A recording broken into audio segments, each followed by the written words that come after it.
నమస్తే, welcome to Telugu రాజ్యం. నేను మీ సంతోష్. వెస్ట్ బెంగాల్లో మన ఇండియా నుంచి బంగ్లాదేశ్ విడిపోయింది అని అక్కడ ప్రజలు చాలామంది సంతోషిస్తున్నారు. ఎందుకంటే మమతా బెనర్జీ పైన బీజేపీ క్లీన్ స్వీప్ చేసినట్టు తెలుస్తుంది. నిజంగానే మన ఇండియాలో నుంచి బంగ్లాదేశ్ వాళ్ళు వెళ్ళిపోతున్నారా, అసలు పట్టు ఎవరిది ఉంటుంది అనే విషయం పైన మాట్లాడడానికి మన ముందు ఉన్నారు చెల్సాని శ్రీనివాస్ గారు. నమస్తే సార్. నమస్కారం, అందరికీ నమస్కారం. సార్, మమతా బెనర్జీ వెస్ట్ బెంగాల్లో ఓడిపోయింది.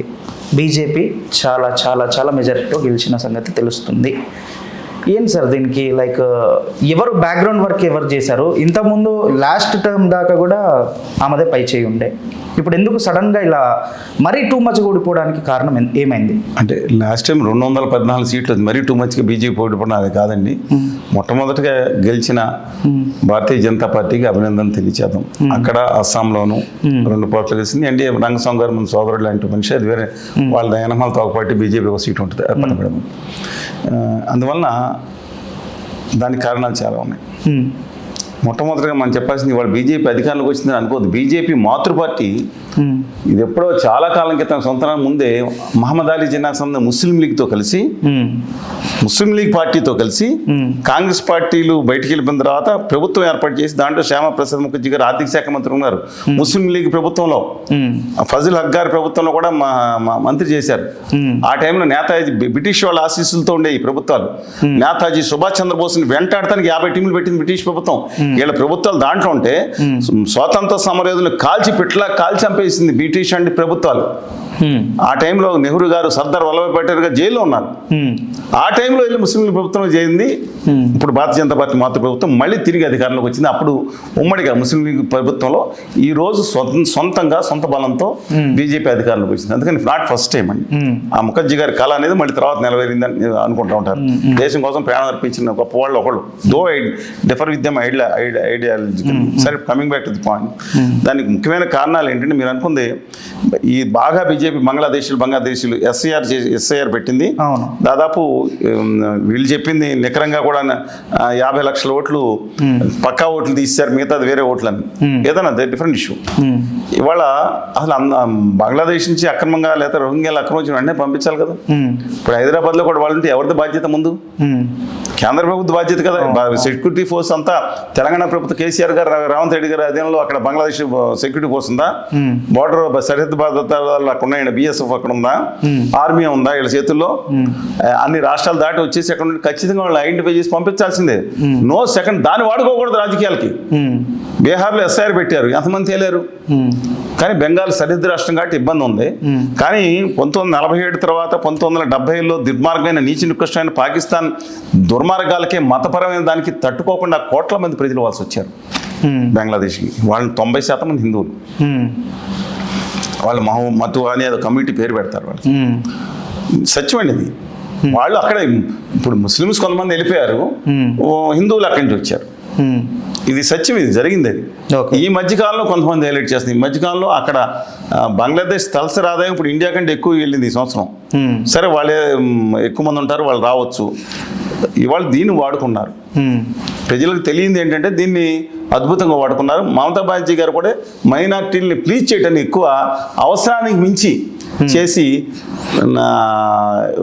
అది ఎన్నికల కోసం వాడుకుంటూ చేశారు. ఒక అహంకారం నెత్తి మీద శివతాండం చేస్తుంది ఎప్పుడు ఆవిడకి. ఇవాళ యాంటీ ఎస్టాబ్లిష్మెంట్స్ 15 సంవత్సరాలు ఆవిడ ఓడిపోవడానికి ముఖ్యమైన కారణం ఫస్ట్ యాంటీ ఎస్టాబ్లిష్మెంట్. 15 సంవత్సరాలు సేమ్ కొత్త తరం వచ్చేసింది. అప్పుడు 15-20 ఏళ్ళకు వాళ్ళు 10-15 ఏళ్ళు వాళ్ళు 20-30 ఏళ్ళకి వచ్చారు. కొత్త తరం రావాలి. మతాన్ని అద్భుతంగా ఆర్కెస్ట్రా చేసింది బీజేపీ.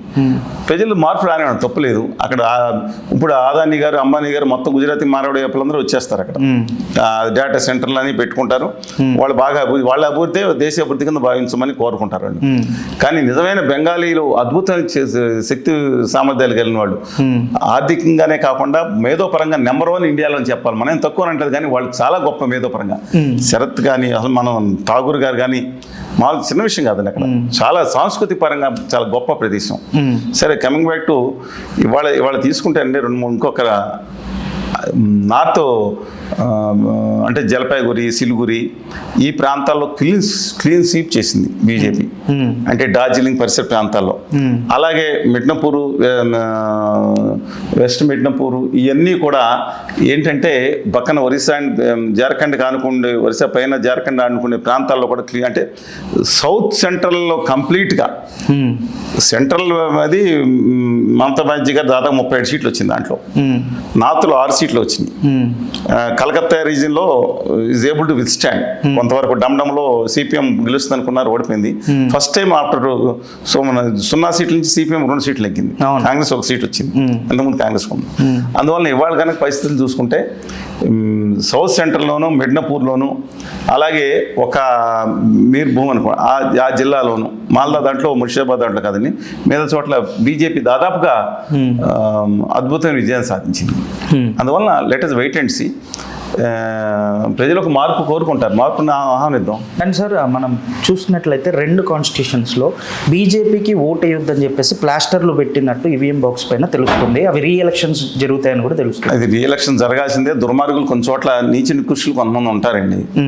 వాళ్ళు మొన్న చూశారు కదా, ఎవరిని అటు కేంద్రం నుంచి వచ్చిన బలగాలను వాడకుండా టెపిల్ కొడుతున్నారు కేంద్ర బలగాలు.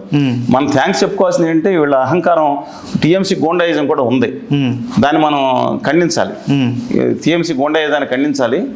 కానీ అదే సమయంలో దాదాపు 2.5-3 లక్షల మంది కేంద్ర బలగాలని అమిత్ షా గారు పంపించారు. కాశ్మీర్లో నీచ నికృష్ట కమ్యూన్ కుత్తేగాళ్ళు ఉన్న వాళ్ళు వచ్చి టపటప కాల్చి మన వాళ్ళని నీచ నికృష్టులు వెళ్ళిపోతే 4 కానిస్టేబుల్ పెట్టలేదు అక్కడ. వేలాది మంది వస్తుంటే పాలగాంలో, అది కూడా ఎప్పుడో బార్డర్కి 100 కిలోమీటర్ల లోపలికి ఎట్లా వచ్చారండి? లక్షలాది మంది, 4 లక్షల మంది ఉంటే పెట్టలేదు. కానీ లక్షల మందిని ఇక్కడ పెట్టారు. సత్యం అండి, మీకు నచ్చిన ఎవరు నచ్చింది, ఇది సత్యం. ఇది దానివల్ల కొంత శాంతి భద్రతలు మెరుగు ఉండొచ్చు. వాళ్ళని ఎలా వాడుకున్నాను వాళ్ళకి ధన్యవాదాలు చెప్పాలి. అన్నిటికంటే ఇంకోసారి ధన్యవాదాలు చెప్పాల్సింది ఏంటంటే ఎలక్షన్ కమిషన్.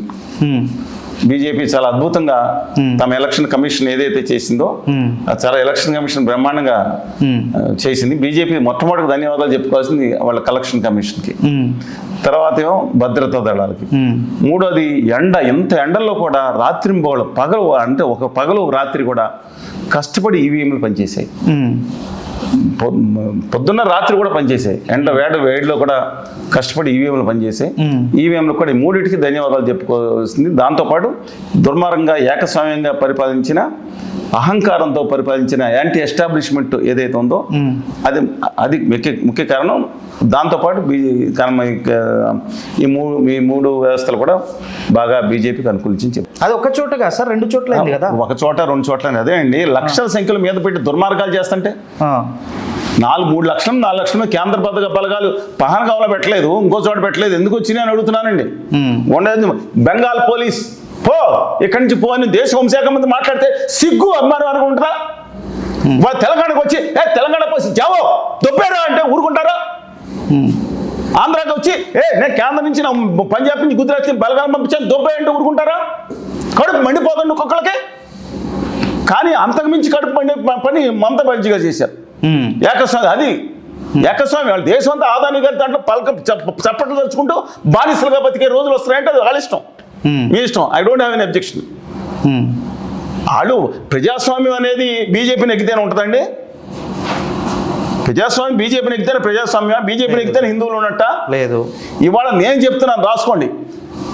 మన ఇండియన్ భూభాగాన్ని, పశ్చిమ బెంగాల్లో ఉన్న భూభాగాన్ని ఆదాని కరెంటు కాంట్రాక్టులు అధిక రేట్లకు 7 రూపాయల పైన ఇప్పించి జార్ఖండ్ ఉత్పత్తి చేసి దాన్ని పశ్చిమ బెంగాల్ ద్వారా కరెంటు పంపిస్తా బంగ్లాదేశ్కి ఇప్పించింది ఎవరు చేశారు? మీరా? ఆ దుర్మార్గం పాపం మీరు చేయరు కదా, ఎవరు చేస్తారు? ఈ దేశ ప్రధానమంత్రి.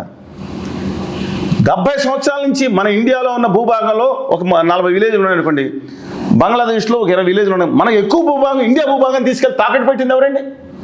ఒప్పందాలు చేసుకుంటే ఈవిడ కూడా మాట్లాడాల. దేశానికి అరిష్టం చేయకూడదు, బంగ్లాదేశ్కి మీరు ఇవ్వకూడదని గౌరవ ప్రధానమంత్రి గారు ఒప్పందాలు చేసుకుంటే తిరిగి కనీసం ఆత్మగౌరవం ఉన్న బెంగాలీలో ఎవరు మాట్లాడలేదే? మీరు ఒప్పుకుంటారా? కాదండి. హైదరాబాద్ నిజామాబాద్ని పాకిస్తాన్లో భూభాగాన్ని ఇక్కడికి ఇస్తున్నాం, 2 ఎక్స్చేంజ్ చేసుకోవడం మీరు ఒప్పుకుంటారా అంత ఈజీగా? ఎందుకని మాట్లాడలేదు మీరందరూ? ఎందుకని మాట్లాడలేదు చెప్పండి మీరందరూ. ఈవిడ మాట్లాడలేదు ఎందుకని? మైనార్టీ ఓట్లు వ్యతిరేకపడదు. ఏంటి మైనార్టీ? దేశభక్తి ముఖ్యం.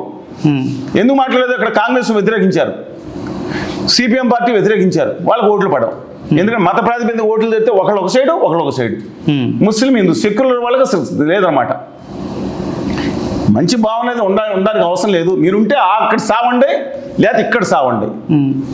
స్వతంత్ర వ్యక్తిత్వాలు చంపేసుకోండి అని వ్యక్తిత్వం నడిచేది మీడియా కూడా అలా నడుస్తుంది. Very unfortunate. Right. Right. Thank you.